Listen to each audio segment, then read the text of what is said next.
ئەوەی تا ئێستا ڕوونەدامان 380 نەهەنگ لەناوچوون. 30 نەهەنگیش هێشتا زیندوون. هەواڵە دڵخۆشکەرەکەش ئەوەیە 50 نەهەنگمان ڕزگار کردووە و گواستراونەتەوە بۆ قوڵایی دەریاکە.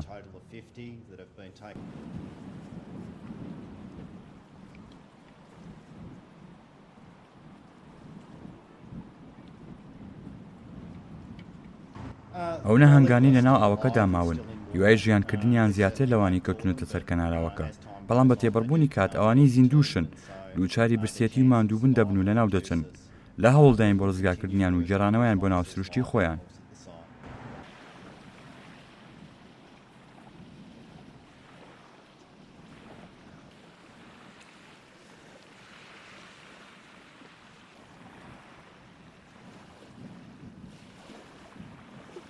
زۆر ئاستەمە هۆکاری لە ناوچوونی ئەم جاندارانە دیاری بکرێت، بەڵام هەندێکیان هێشتا زیندوون. لەوە دڵنیاین سەرجەمیان بە یەک هۆکار لە ناوچوون.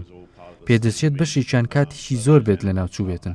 ئەوانی لە ناوچوون بە هێلیکۆپتەر لە کەناراوەکە دوور دەخرێنەوە.